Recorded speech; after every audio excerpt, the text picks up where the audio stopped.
This is Let's Talk Iowa, a podcast about the gap between Iowa's policies and the families living through them. Thank you for tuning in. Here in Iowa, families like mine are fighting through a broken mental health system. Let's talk about it.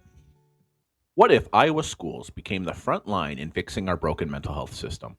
This week, we talked to Representative Henderson about how education, legislation, and lawsuits might finally force a change. I'm your host, Chad, an educator, adoptive parent, and someone who's been navigating Iowa's systems for over a decade. Welcome back to Let's Talk Iowa, where we hand the mic to families, cut through political noise, and ask the questions that most folks in power would rather avoid. If you've ever tried navigating Iowa's mental health system for a child, especially Medicaid-eligible children, you know that the state motto might as well be, "We're working on it." But working on it doesn't help when your kid's in crisis today. Today we're focusing on schools. Because when the mental health system drops the ball, guess who's expected to catch it? Teachers, counselors, principals, special education teams, classrooms that were never designed to be crisis response units. I sat down with Representative Robert Henderson, not just a legislator, but a former educator, someone who's seen firsthand what happens when students' needs go unmet. We talked about the recent class action versus Garcia and the Disability Rights Iowa versus HHS settlements, and what ripple effects they might have on Iowa's schools. These settlements aim to ensure that Medicaid-eligible children receive essential home and community-based mental health services, reducing unnecessary separations from their homes and communities. However, the success of these initiatives heavily relies on the integration and support within our education system. Consider this. Iowa ranks 5th in the nation for foster care instability, with 10.1% of children experiencing 3 or more placements within 12 months. Places additional burdens on schools to accommodate and support these students. Moreover, up to 80% of children in foster care have significant mental health issues, compared to approximately 18 to 22% of the general population. Without adequate mental health support, these challenges manifest in classrooms, affecting not only the students in need, but also their peers and educators. The recent settlements are a step forward, but they must be accompanied by tangible support for schools. This includes funding for mental health professionals, training for educators, and systems that facilitate collaboration between health services and educational institutions. So whether you're a teacher, a parent, or just tired of kids being treated like paperwork instead of people, this episode's for you. Grab a coffee, crack a notebook, and let's talk. All right, today's guest is Representative Robert Henderson, who brings over 35 years of experience in public education to the Iowa House of Representatives. He is a former teacher with a PhD in Educational Administration Policy, and Representative Henderson now serves District 2 and sits on several key committees, including Education, Public Safety, and the Education Appropriations Subcommittee, where he serves as Vice Chair. With his deep roots in Iowa schools and a sharp eye on policy, he is uniquely positioned to help us unpack how statewide changes like the CA versus Garcia settlement could impact classrooms, teachers, and families across the state. So, what are you very familiar with the CA versus Garcia settlement? I am not Representative Henderson? really that familiar with it, just on a kind of an overview type of situation. So you probably would need to fill me in on some of that. Okay. So the CA versus Garcia case centered on Iowa's failure to provide adequate support for children with serious mental health needs. And the result was that too many were being placed in institutions as kind of a first step instead of receiving kind of care in their homes and local communities. So it was filed in 2023, finalized just this year. And so under the agreement that they reached, the Iowa Department of Health and Human Services is mandated to implement some significant reforms. And through the Iowa REACH initiative, intensive care coordination, more in-home therapeutic services, and a mobile crisis intervention team. And the goal was to ensure, or is to ensure, that children receive the timely, effective care in the least restrictive environment possible, instead of the need for immediate institutionalization. And so I guess with your experience with legislation and drafting bills, is there anything that you've worked on that you think might connect to this, or is there anything that you would like to work on that you think will facilitate kind of this integration of these mental health services into our education system? Sure. I don't have as much time as I spent in education. I have a degree in educational administration and policy, but I am glad to say that Gotcha. I never succumbed to the enticement to become an administrator. I stayed right where I needed to be, and that was with students. You didn't cross over to the dark side, huh? I don't know if that would have been called the dark side, but we need administrators, but we also need teachers, and so that's what I did. Absolutely. Yep, that's exactly right. But having said that, the issue of mental illness, as you probably are a lot more familiar than I, ranges on a continuum. I believe it is not. It is not always manifested by the most severe, but it doesn't mean that it does not exist. So one of the things that should happen, I believe, to a larger extent, is that teachers who are spending the most time with students ought to be able to adapt and realize what difficulties, be they mental illness or something else, that comes to students. One of the things that I have set as a goal is to really improve what's happening with our teachers within the actually the schools. What we're finding for a variety of reasons, at least my experience has been that many of our teachers are coming out of teacher education programs at our colleges. And I guess the recent statistics say about half of the teachers in Iowa are actually graduates of our Regents universities, the three of them, and they're really not prepared in two ways. One is that they do not know the material very well, and then the second thing is they really, I say it this way, they don't know how to teach. And by saying it that way, that means that they don't know how to adapt to the different needs of the students who come into their classrooms. And in today's world, we have a lot less monolithic student that comes into the classroom than what we've ever had before. We have different backgrounds, be they cultural, coming from different areas of the world, perhaps, or with different backgrounds with parents. Many times they're coming from great parental backgrounds, and then there are some that are not coming from good parental backgrounds, which has a dramatic effect on the way they conduct themselves in class and so on and so forth. So our teachers need to be much better prepared. And I would dare say that teachers of maybe 3 or 4 generations ago were better prepared than what's happening today. So I think that that would be my first reaction to that. And that of course applies to not just needs in mental illness areas, but in all kinds of other needs. So you're kind of saying it's a strengthening of the state's teacher prep programs is the starting point, Exactly. just if I'm That's understanding right. you correctly. Okay. Yeah, So then to build on that, like how do you see that happening? What are you looking at kind of content oversight of the universities or what kind of guidance or resources are you thinking need to be made available in order for that to happen? sure.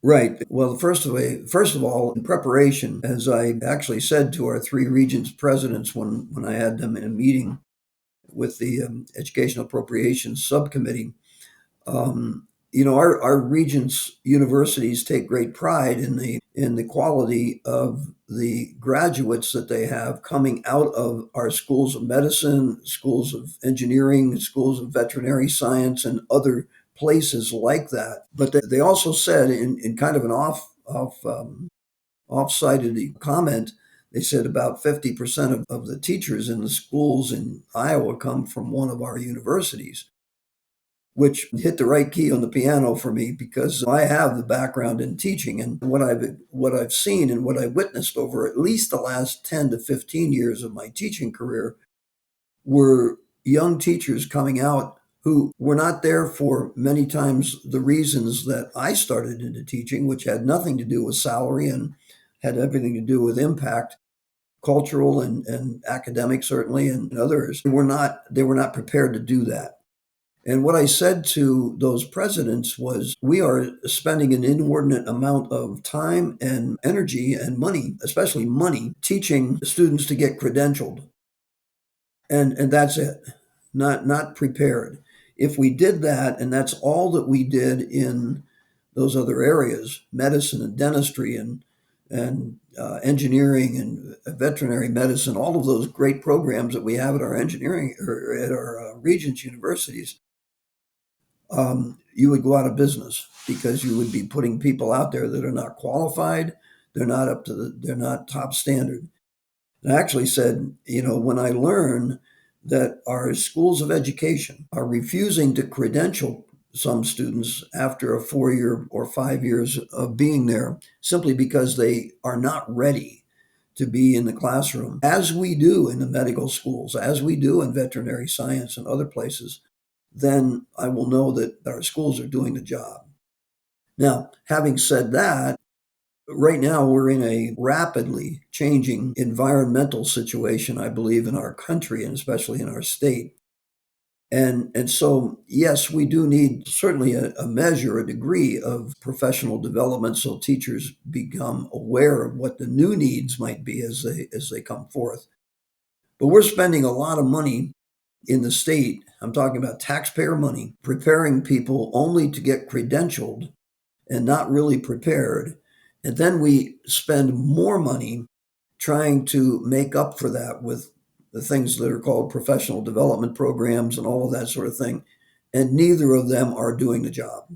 They really aren't. So that's, Right, and I think you're probably very aware of what passes for professional development sometimes in school districts. And yes, so I definitely agree that that's an area that could be vastly improved. There's a lot that could be sent out in memos or emails that countless hours are spent in professional development meetings doing.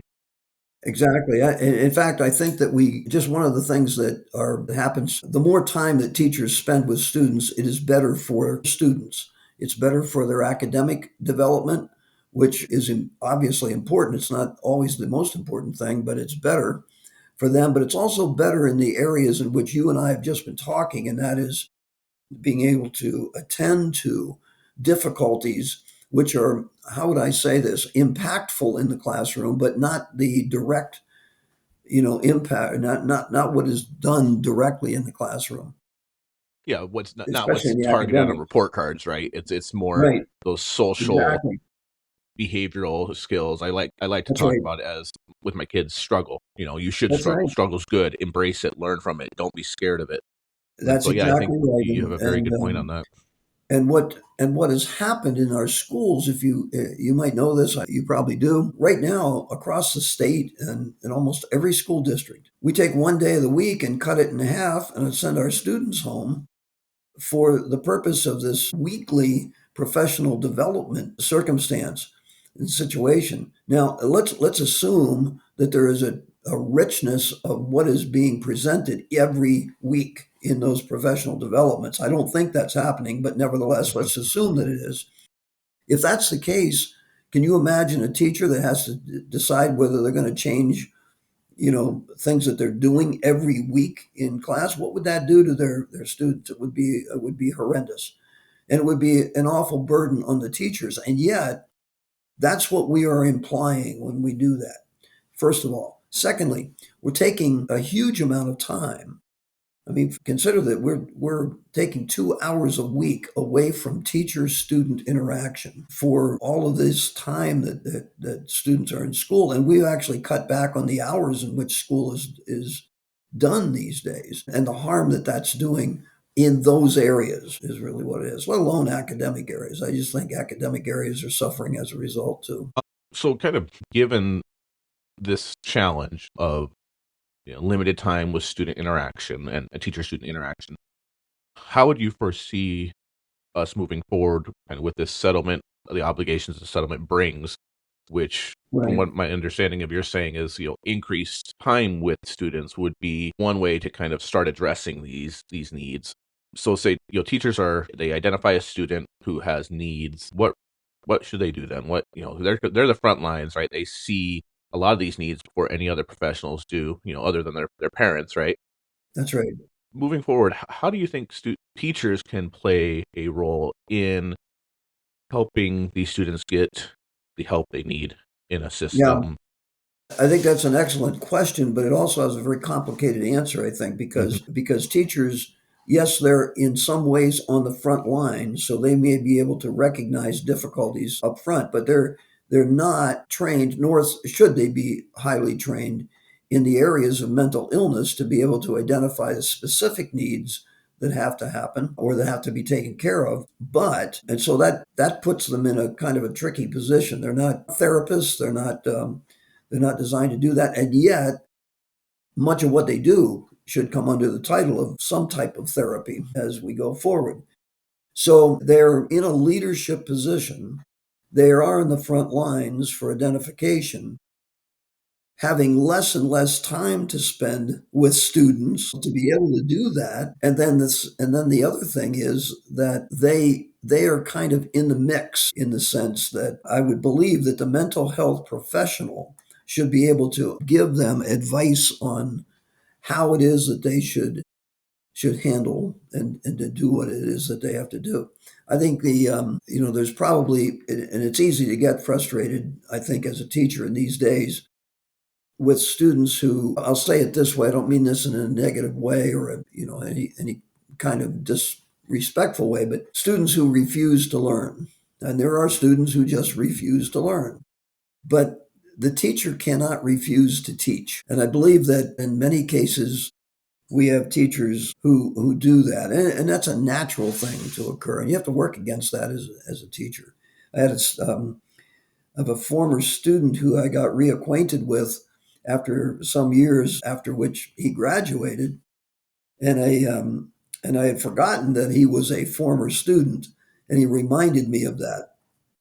One day in a meeting, he was serving as a director of a program that I happened to support. So we were in a meeting, and he mentioned this. He said, um, he referred to me as Doc because I have a doctorate, so that's what they did. And he says, he said, I tried to be his worst student. He said, I just absolutely wouldn't do homework. I refused to do all those kinds of things. And he never gave up on me. He just kept saying, you can still learn this and keep after it and so forth. Well, I didn't remember any of that, but that was the way I conducted myself. I absolutely never remember a student that I would have ever given up on. That doesn't mean that I didn't fail some students. I did that, but I would not give up on them. And I think uh, I think knowing a little bit more. Now, I don't know that this individual was suffering from any kind of mental illness, but certainly what was manifested in my classroom could have been as a result of that. So the assistance that we would get from the professional who, if works with that student after the student has been identified as having needs that way, I think would be really, really of great value. And I'm grateful you brought that up because teachers we're not strangers to new No, mandates that pop up and more gets put on the plate, and a lot of times we're looking at our plate going, okay, guys, it's getting a little full here. What do we do? that's right. And so I think that's an excellent point to bring up is, teachers aren't mental health professionals, even though they are kind of in that realm They're in as the realm, is what it identifiers. is. Exactly right. Right. And so, I know I there's think been a push lately. teachers probably have. It would be the same thing as parents. Parents are not always mental illness professionals, but they get into the realm of it. They have to take the advice. I think teachers probably would be and should be better acquainted with being able to adapt, than maybe parents, because even though you have a close relationship with the students, it's not nearly what parents should have. Yeah. Yeah, and so I guess kind of tying into that, there's been a big push lately for increasing kind of mental health in schools with school counselors, things of that nature. And so how do you envision collaboration between kind of educators, mental health professionals, the school counselors, and even parents and policymakers? How do we come together as a kind of a cohesive unit, as much as is Right. realistically possible Yeah, to help address this? that's kind of a tricky one for me to answer because I've not had a lot of interaction with people who are mental health professionals, so I don't understand necessarily what where their their interest and their contribution could be a good one for the teacher in the classroom. I'm not suggesting Mhm. it couldn't be. I just don't know exactly how Right. that could be. But I will say this, that I would presume that there would be some things that they could not bring forth to a teacher. You know, there would be you've got all kinds of things that have to be, Confidentiality kind of yeah, requirements and things of confidentiality those type of lines. things. One of the one of the things that we have lost in our schools has been ways of addressing things that I would generally say are probably included in what would be called the spiritual aspect of things. We don't do that. And I think that has a serious and an important responsibility toward mental illness. You know, I have a friend who suffers from severe mental illness who needs to be hospitalized on a frequent basis every 2 years or so because they get into a situation they just cannot deal with all over. But the biggest help for that person is what they receive from from their church, from their spiritual relationships, and so on and so forth. They still have mental illness, but it eases everything. It gives them a sense of hope. We've been very good about pulling all of that out of schools as much as we possibly can. I was one of two people in the House of Representatives to have written and forwarded and to get a bill passed that would get put in code the opportunity, even though schools do have it today, it's not as widely known, but have the opportunity to be able to, I will use the word employ, I don't mean necessarily pay them under contract, but to be able to have people come in and serve as chaplains.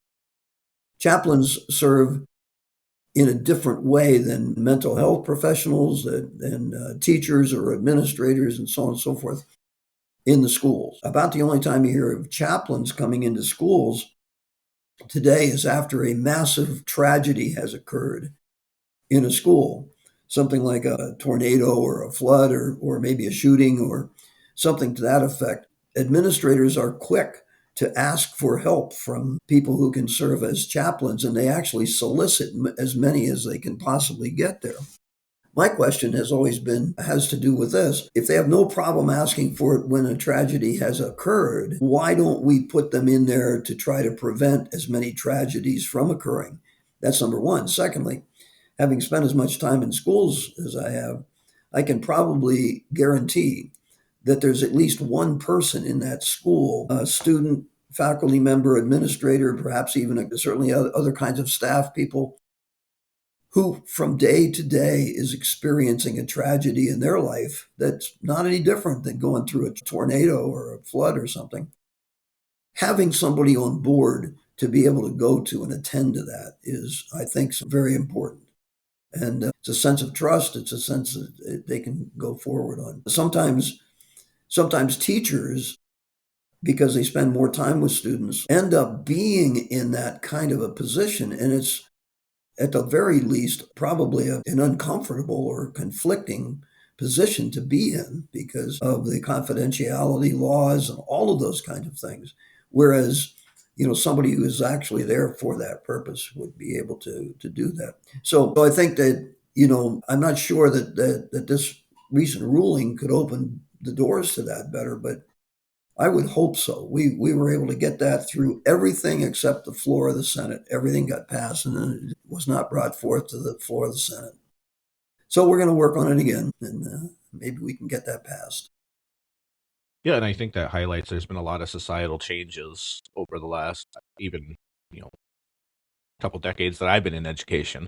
That you seen kind of crept through, and then it just seemed like it just like overnight it was a light switch that flipped and things were different.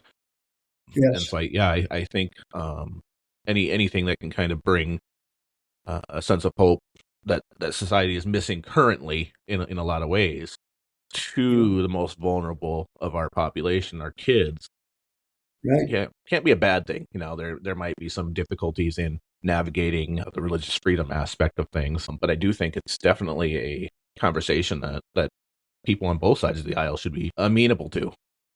Yes, absolutely. The issue of chaplains, interestingly, does not really violate anything with regard to the issue of separation of church and state. But a lot of people don't Hmm. understand that. We have chaplains in the government, in the service, and in the police forces and fire departments and all kinds of places. And they're there for that reason, to be able to care for those Hmm. those things. So that So, that can could you clarify, just for the audience's sake, when you're saying chaplain, what specifically is that? What does it look like? yeah. There's actually a pretty extensive chaplain training network out there today that trains chaplains to be able to handle the issues that you would not call mental illness issues, but you would call spirituality issues for people, which is a big part of a person, regardless of what faith or lack of faith that a person happens to have. They're still there. And one of the things that's absolutely just an absolute in all of that is that chaplains do not act in any way, and they are not to act in any way whatsoever to be proselytizing any form of religion. That's not their job. That's not their job. Now, because many of them come from training as leaders in their churches, they're better suited or better positioned to be able to do that, but then they have to find a way of doing that. Chaplains in the military, for instance, all of them are trained to be able to, even at point of death. You could have a Protestant pastor administering last rites of the Catholic Church, to somebody without any hesitation. Well, that's a religious aspect, but that would be the last thing Hmm. for somebody. So their job is to minister to people from that angle, from that area is what it is. There's a lot more than that I think we can do. I mentioned better training of teachers. Teachers should be leaders in their schools. They ought to be the leaders in their schools. They ought to be leaders in the classroom, setting the example for students. The issue of hope for a student quite often is, what am I looking forward to? What am I going to do in life? And when you have somebody who is expressing themselves in a very, very professional way, who's leading that classroom, that's a sense of hope for students. We don't have that in many, many cases right now. We don't have teachers that act in that kind of a way. We have a lot of teachers who are being trained to be the best friend or the pal of the students. That's not the job of the teacher. But Yeah. unfortunately, that seems to be what we have got, and what results from that is a reduction in terms of the quality and the expectations of students. Students, there's no problem with saying a student should have the highest of expectations. It really is. As I've said a couple of times, relating to something like that with the legislature, we don't have a perfect legislature. We don't have a perfect state. But as long as we maintain perfection as the goal, that's the important thing. But you can't do that if you don't know what that means. Right. And I think that's you hit on another good issue within education is that how do you interact with students, and that Exactly. friendship aspect that has crept in over the last couple decades is something I've noticed in my career too, and has kind of been a frustration in many ways, because you can have extremely high expectations for students. You can express that you care about them and that you want the best for them, and that you're going to work your tail off to make that happen Yeah, without crossing that professional boundary. Like, you're my student, absolutely. not my That's right. friend. And sometimes that means I'm going to have to hold you accountable for mistakes, but I'm going to help you learn through them as well. That's right. And so, yeah, I think that's a great point to bring forward.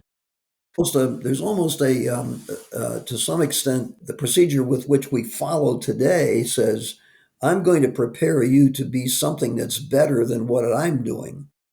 Well, there's nothing better than what you're doing if you're cut out for it. I mean, if you're a teacher, if you're called to be a teacher, I would hope that our teachers will be eventually the ones who are called to be that, then they're doing exactly what they should be doing, and they're doing it to the best of their ability.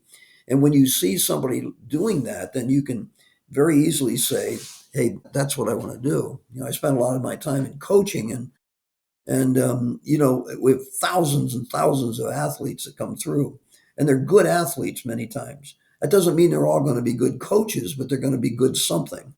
And there's a and the example that the coach sets within what he or she does is is really a source of hope for those people. So we've kind of touched on how teachers can be a part of this process and how mental health professionals can be a part of this process. And we've discussed a little bit of society and how that's changed. What do you view or do you think parents should be responsible for, should be how should they be a part of this ongoing implementation process of these continuum of care options? Sure. What is the parents' role in all this? Well, parents have a bigger role today I know that's hard. probably than what they've had historically in our country until probably the middle 1980s. The way our country has gone, both economically and in other ways, means that the family is no longer what the family used to be. Very unusual today to have a family that is living in the midst of a neighborhood occupied by uncles, aunts, grandparents, and so on and so forth. That wasn't unusual back in the certainly in 1950s, 60s, 70s, and probably up and through the early 80s. So children had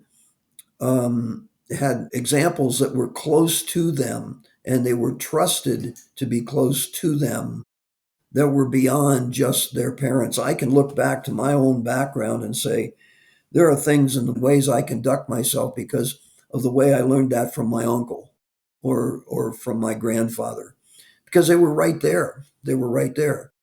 That's not the case anymore. My family, for instance, one of my sons and his family lives in Missoula, Montana. Another one lives in Laurel, Maryland. We don't get to interact with them except, electronically. And so, as much as we can do in that respect, it's a whole lot different than the days when you would be able to go and share a meal with them and be able to understand how they're working. So, the role of parents, as a result, has gotten to be bigger than ever before. And when I say parents, it's not just, I mean, I still consider myself to be a parent, even though I don't have any little kids here, I'm still a parent. And so our job is to continue to maintain as close a contact as we possibly can. But parents also need to be able to figure out ways to entrust some of the development of their children, some of the growing up of their children to trusted people. One of my sons benefited greatly from one of my best friends, who was his leader in church and music and some other ways, and others the same way. I think that's So in a sense, you were saying parents should be making more of an effort to foster that local community correct. that historically was more readily available, and then in today's more digital age, more worldwide kind of perspective, where people are transitioning, multiple parts across the country, even across the world, that has Yeah, to be replaced and not replaced by the parents, but they have to facilitate the growth of that community. that's exactly right. I don't know that, I don't believe, for example, that we were as a people ever built to be able to exist electronically in what we do. And that's what we do. Matrix, huh? No, and I think the world has developed in that way, and it has fostered a sense of isolation among people. There are lots and lots of people who live in communities where they don't know the people who are living within 40 feet of them on either side, and I think that's really a problem. You didn't do that when the people living 40 feet from you were your brothers and your sisters and your cousins and your aunts and uncles and grandparents. That just didn't happen. No matter So, how much you might have wanted it to at times. Well, that's true. I mean, yeah, you're exactly right. Yeah, it was I mean, if you had a weird uncle, then you had a weird uncle. That's the way it You was. dealt with it. It was still your uncle. That's right. So I know we're coming close to that time where you need to go. Kind of last question. What message would you like to send to educators, parents, fellow lawmakers as we begin this process of implementing the settlement agreement terms from the CA versus Garcia case, calling for that Yeah, continuum of care? good question. I think I would formulate the answer something like this. There's nobody in our country that is more important to our country than parents. There really isn't. And then a close second to that would be teachers, whether they're in private schools, public schools, or even if it happens to be the teacher who is the parent. That's a really close second, is what it should be. There is no bigger responsibility for our country, our state, our communities than what we have. And I believe that it is a larger responsibility than ever before. And we need to make certain that we understand whether we feel that we were called to that responsibility or not. But when we're given that responsibility, is to learn how to do it. If I were given the responsibility of coaching the tight ends at the University of Iowa, I better understand what that means. And I better make sure I accept that responsibility. The danger is for me, if I were to do that, if I didn't do that, I'd probably get fired. Getting fired as a parent is probably not going to happen, or fired even as a teacher is probably not going to happen. But we need to do that. I think all of that is something that we have been given as a calling. Whether you believe that's a calling from God or not, or if a calling from society, it is a calling, and we need to accept that and do a much better job of that, especially in a civilization that has been racing toward isolation. Well, thank you so much for your time today. Definitely going to have you back on for some more talks in the realm of education because I can tell that you're Sure. a wealth of knowledge there, and I look forward to that. Well, I don't know if it's a wealth of knowledge, but I've got some. There we go. Well, thank you very much, Representative Henderson. I hope you have a great day, and I Thank look forward to you. talking to you soon. All right. Thanks, Chad. First off, a big thank you to Representative Henderson for joining us today and actually engaging in this conversation. That alone puts him ahead of half the folks under the dome. Now, stick around because up next, we're going to try something a little different. I did my best to recreate what it's like calling Iowa HHS when you're just trying to get answers about your kid's mental health care. Spoiler alert, it's not very encouraging, but it's pretty accurate. Before we jump into that adventure, though, let's talk about what we just heard. Representative Henderson laid it out. The system's broken, but maybe not beyond repair. If you were listening closely, you probably heard the same thing I did. Iowa has the frameworks, the policies, even the court orders now, but what we're missing is follow through. We can pass all the legislation in the world, but if families are still being told to just wait when their kid's in crisis, or schools are expected to play therapist with no funding, then we're failing. This isn't a red issue or a blue issue. It's a do your damn job issue. And listen, if the state thinks it can cherry pick the parts of the class action versus Garcia settlement that it wants to implement while quietly ignoring the rest, I hope this episode serves as a little reminder. We're watching. So let's keep showing up, keep asking questions, keep dragging these conversations out of back rooms and onto the main street. And if you've got a story to tell or a system that failed you, reach out. Come on the show. Let's make it louder.